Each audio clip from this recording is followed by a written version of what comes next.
好，大家平安，很开心，我们又可以在主日一起来用诗歌敬拜我们的上帝。其实不止在主日，在平时呢，我们也可以用祷告、用唱诗歌来亲近我们的神。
好，大家平安。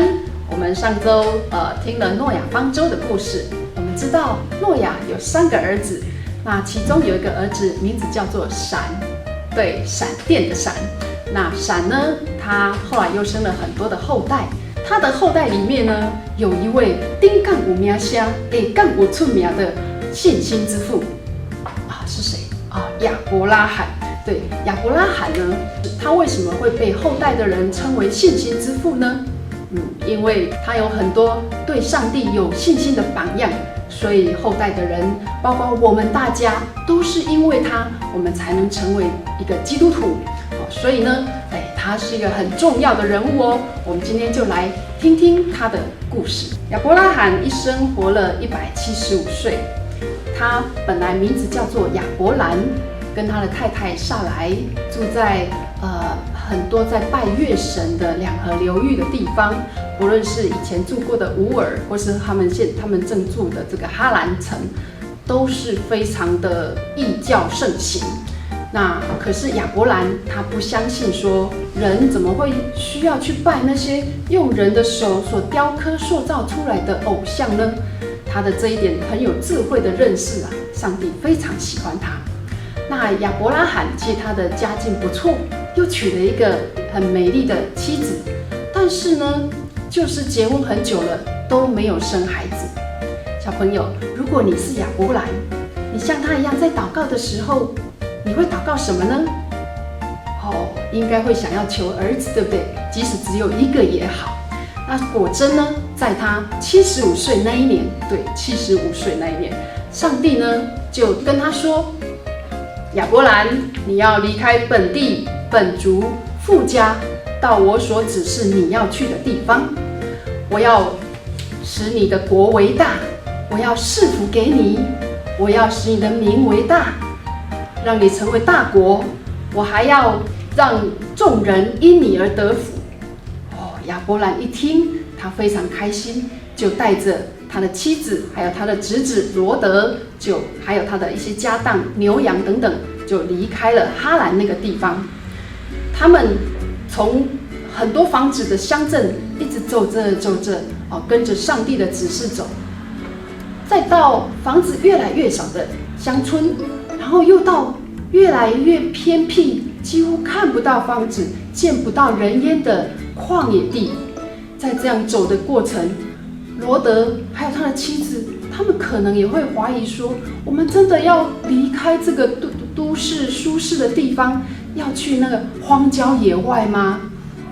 因着他们这样的一个怀疑，上帝也知道了，所以他就出现跟亚伯兰说：我必要把这地赐给你和你的后裔。哇！亚伯兰再一次被上帝建立信心，他知道上帝不只要让他成为大国，要成为大国，当然要有很多的人跟很大的土地呀，还要赐福给他，是大国，而且是强健的大国，然后让众人因他而得福。所以他就很确定，上帝不只给他土地，不只赐福给他，还会给他儿子啊，所以他就继续住下来了。那他们来到了迦南地的时候，刚好不巧，这个遇到饥荒，那这个时候他们只好往南一点，到埃及那个地方去。到那边呢，因为撒来长得太漂亮了，所以呢，法老的这个臣子们看到，哇，就把撒来带去给法老。那法老也很好款待这个，因为他以为这个亚伯兰是撒来的哥哥，所以就送他很多的牛羊啊、骆驼啊、公驴、母驴，甚至送男仆啊、女婢给他。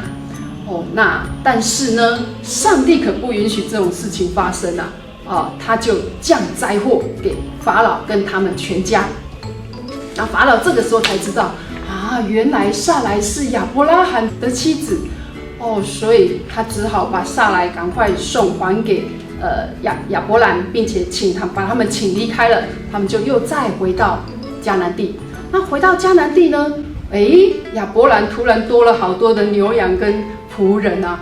那迦南地那个地方真的是水草比较不丰盛，所以他跟罗德的这个牛羊呢，大家就在抢草抢水喝啊！所以亚伯兰觉得这样不是办法，他就找来罗德说：侄子啊，这样吧，我们就不要为了食物来纷争吵架。你呢，我们这样一看，这个土地这么大，你呢就先挑，你要往左，我就往右；你往右，我就往左。这个罗德呢，大概是叔叔都很疼他，所以他也没再跟叔叔客气就说好，我知道这个约旦河平原那边非常的丰美那里很适合我跟我的老婆、我的女儿生活，所以他就跟亚伯兰说：那我选约旦河平原。好，那他就往东走了。撒来其实心里可能有点不开心，想说我们住在这个旷野，我们为什么不选好一点的土地呢？可是亚伯兰知道，上帝跟他讲的就是这一块迦南地，所以他就留下来了。罗德走了之后，上帝也知道撒来或者是亚伯兰可能都有一点疑惑，耶和华就出现对亚伯兰说：凡你所看见的一切土地，我都要赐给你和你的后裔直到永远。我也要使你的后裔如同地上的尘沙那样多，人若能数算地上的尘沙，才能数算你的后裔。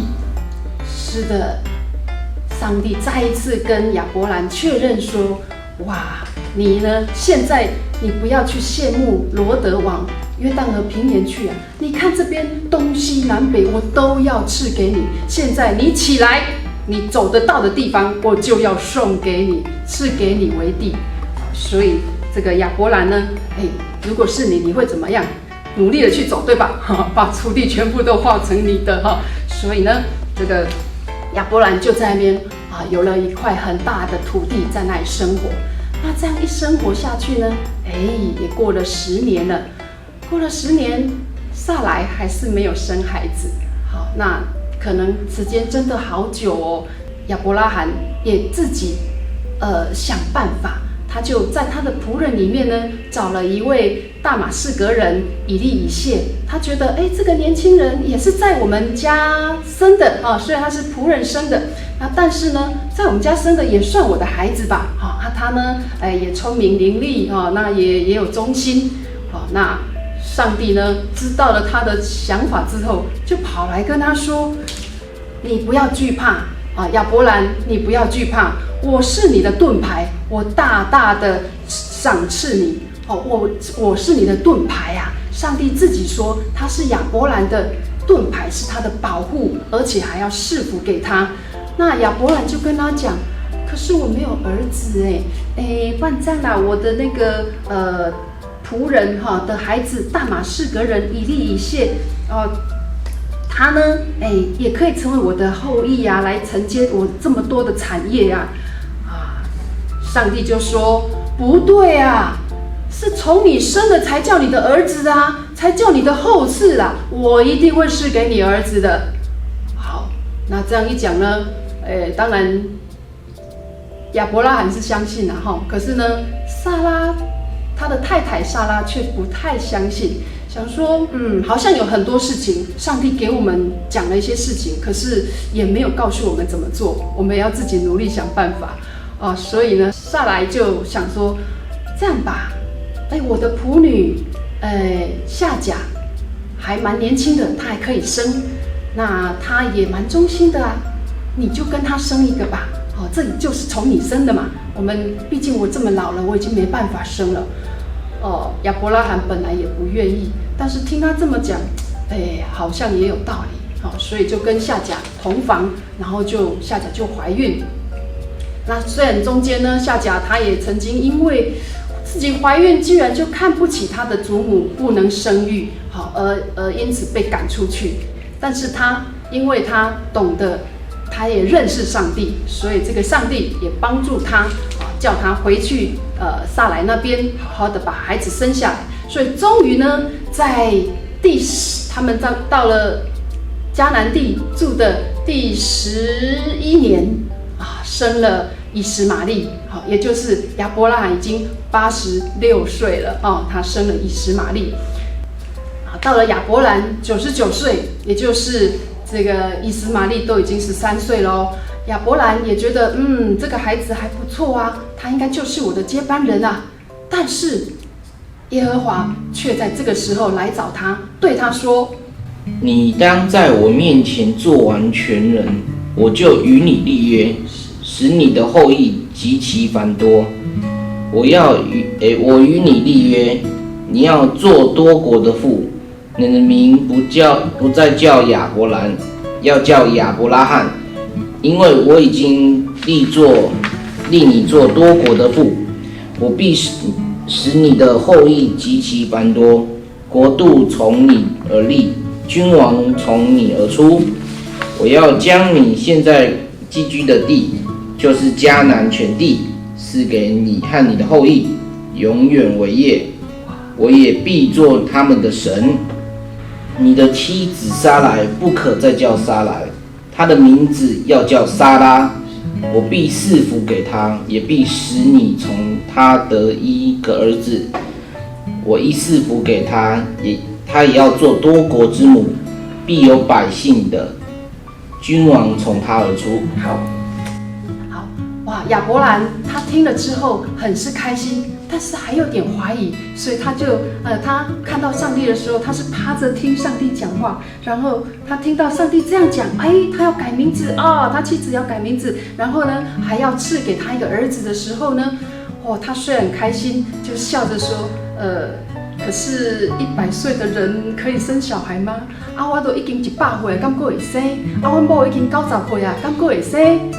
他心里是有一些怀疑的，虽然很开心听到这个消息，那上帝就说你的妻子是真的会给你儿子，所以可见上帝真的会看透我们的内心，你脑袋在想什么，你心里在想什么，他都非常清楚，他知道你心里想要什么，也知道什么对你最适合。上帝就跟他说，撒来要为你生一个儿子，叫做以撒。上帝连他的儿子的名字都帮他取好了，而且我要跟他立约，并且跟你的所有的后裔都立约。那我也要成为他们的神，我不只成为你的神，我还要成为他们以及你的所有的后代都做他们的神，来保守他们。之后有一天天气很热，亚伯兰呢就坐在门口，他的帐篷门口在那边休息，就看到远远好像有人有3个人站在他的对面，他就马上起来跑过去，一看真的是有3个没有见过的人客人，他就亚伯兰是很有礼节的他就去跟他们讲说，你们3位要不要留下来这个让我拿点水来帮你们洗洗脚，再拿点饼干让你们吃让你们更有力气继续往前走这个3个人也说好，就照你说的话去做。这个亚伯兰很开心，他就赶快回去找这个撒拉这个跟他说，你赶快去做个饼然后吩咐仆人呢，赶快拿水去帮你客人洗洗脚。那自己呢，还跑到牛棚去挑了一只又肥又嫩的小牛再吩咐仆人赶快去处理，把它烤个嫩煎排来请这个客人吃。然后呢，亚伯拉罕这时候他已经叫做亚伯拉罕，他就来陪在橡树下陪着他的客人在那边一起吃这个陪着客人们用餐。那这个被招待的这3位使者呢，非常的开心，就跟他说，你的太太撒来呢？亚伯兰就回答说，他在帐篷里面。你的太太撒来明年这个时候要生一个孩子叫以撒这个时候撒来刚好在他们后面一个帐篷的门口听到了这句话，撒来就这么笑说，我先生都这么老了，我也这么老了，还能生吗？还有这种好事吗？就这么笑。结果呢，这个3个使者也听到撒来在讲心里的想法他就说，撒来，你为什么不相信？为什么这边笑说，我这么老了，怎么还可能生呢？撒来一听有点吓到，他怎么又听到我的声音？那个人继续说，在神岂有难成的事吗？在神凡事都可行你明年的这个时候，我也一定要生一个孩子，叫做以撒。然后撒拉一听，更是害怕，就说，我没有笑但是呢，其实心里是有点小小的高兴，又有点小小的害怕。隔年果然耶和华的话就临到了撒拉身上，她就真的怀孕，而且生了一个孩子。当然他们就给他取名叫以撒。这个时候撒来就开心的笑着说，众人看到这件事情一定都会为了这个而喜笑就跟我一样开心的笑。好，小朋友，今天我们的故事就先到这边。我们从这里可以知道，亚伯兰他非常想要一个孩子，但是呢，上帝带领他得到孩子的过程非常的崎岖他家里非常的富裕庞大的一个过程也很特别。小朋友，你还记得上帝赐福给亚伯兰什么吗？有4件。第一个，他要使他成为大国，然后要赐福给他，而且还要使他的名为大，还要让众人因他而得福。而且最后甚至包括不止亚伯兰不止亚伯拉罕，还包括世界地上万族呢，都要因亚伯兰而蒙福。所以你看，今天全世界有20几亿的基督徒，就是因为亚伯兰的信心，他可以坚持下去，也因为上帝不断的保守。这过程当中，可能有一些他快要信心没了，但是上帝很疼爱我们，他都会适时的出来帮助我们，提醒我们，你的相信是没有错的，让我们继续跟着上帝走下去。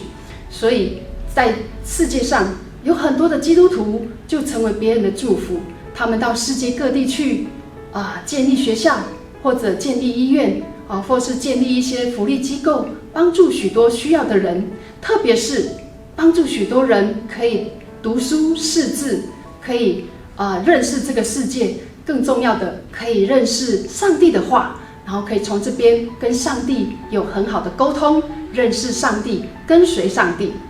所以我们也要学习亚伯拉罕，要对上帝有信心。虽然有些事情我们祷告之后，可能要很长一段时间才能够应允，但是上帝一定会在最适合的时间给我们我们所求的。我们只要信心不软弱，只要可以继续的相信他，信靠他，跟随他，那他必定会赐福给我们，也让我们有能力成为祝福别人的人。我们一起来祷告。亲爱的天父，我们谢谢你，谢谢你让我们听到亚伯拉罕的故事。信心之父亚伯拉罕，他真的是全然的信靠主，也知道我们不需要去拜偶像，我们需要的是跟随这创造世界万物独一的真神，我们的主。我们不但能够信靠主，而且还能够身体力行，也将我们的信仰传给我们的家人，让我们的家人一起来信靠主。主，你对我们的赐福就必定要成就。感谢祷告，奉主耶稣基督的圣名求，阿们。好，谢谢。好，各位小朋友，上帝赏赐给我们非常丰富的各样我们所需要的，那我们也应该要奉献给上帝，这样他会祝福我们更多，所以我们一起来奉献。世上一切别暗淡，除你以外，我还能有谁？能不能就让我留在你？亲爱的天父，感谢您赐给我们丰盛的一切，我们今天献上一点点的金钱，求您悦纳，祈求您更多的祝福在我们身上，也求您祝福我们有一颗感恩的心，常做您喜悦的事。感谢主，孩子祷告是奉靠耶稣基督得胜的名，阿们。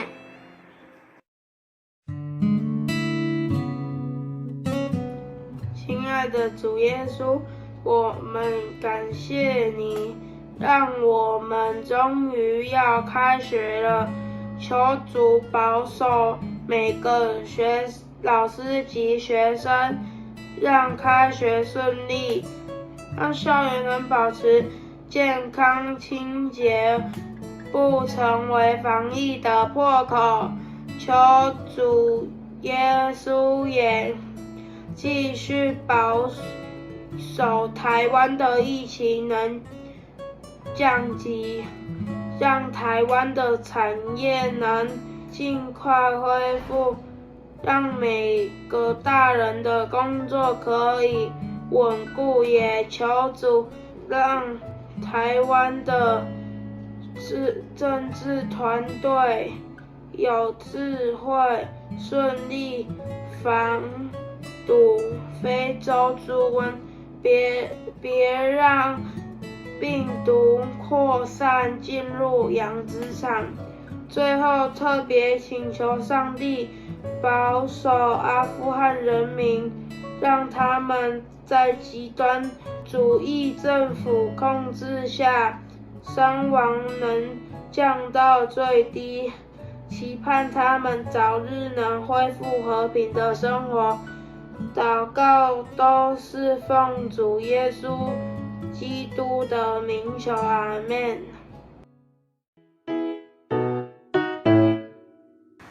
当着耶和华你上帝所吩咐的，孝敬父母，使你得福，并使你的日子在耶和华你上帝所赐你的地上的以长久生命。第5章16节。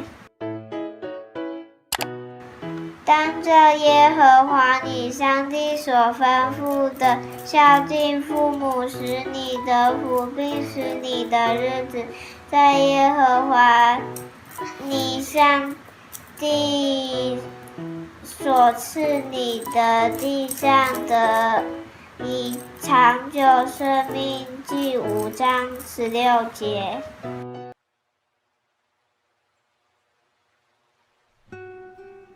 亲爱的主日学小朋友平安，你好，我是玉凤老师。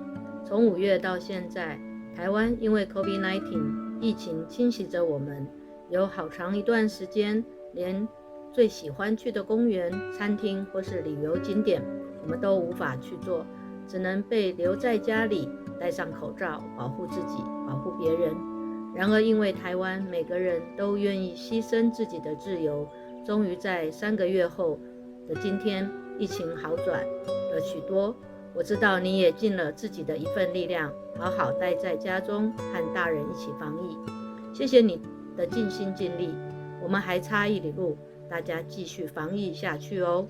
很高兴能够和你们一起在富强教会主日学里学习聆听上帝的话语，更多认识爱我们的耶稣，也练习聆听圣灵的感动。让我们也用这份努力防疫的心来保护自己，成为神的孩子，以后成为保护别人的超级天使。愿你们在主日学的学习与探索，成为装备你成长的养分，好使耶稣的智慧和身量，还有神和人喜爱你的心都一起增长。耶稣爱你，我也爱你，上帝祝福你。嗨，亲爱的孩子们，大家好，大家平安。我是子宝老师，我们有3个多月没见面了，对不对？不知道你们是不是想念我们的主日学老师呢？不知道你们是不是长高啦、长壮啦？疫情已经渐渐稳定咯，让我们一起来期待并祷告，早日能够回到主日学来上课，跟以前一样，一起来敬拜、唱诗歌，还有听故事。9月份你们即将要开学了，老师要特别祝福你们，为你们祷告。在新的学习当中，你们有新的启悟，上帝的能力、智慧更多与你们同在。虽然我们目前还不能到教会来参加主日学，但是老师还是要提醒你们，主日的时候要跟上帝约会哦，可以跟爸爸妈妈一起线上礼拜，还有要参加我们10点15分的线上主日学。最后，老师要祝福你们，祝福你们的全家，祝福爸爸妈妈在工作当中满有上帝的能力，在当中凡事兴盛，身体健康。愿我们可以更快的回到主日学当中来上课。上帝祝福你们，再见喽。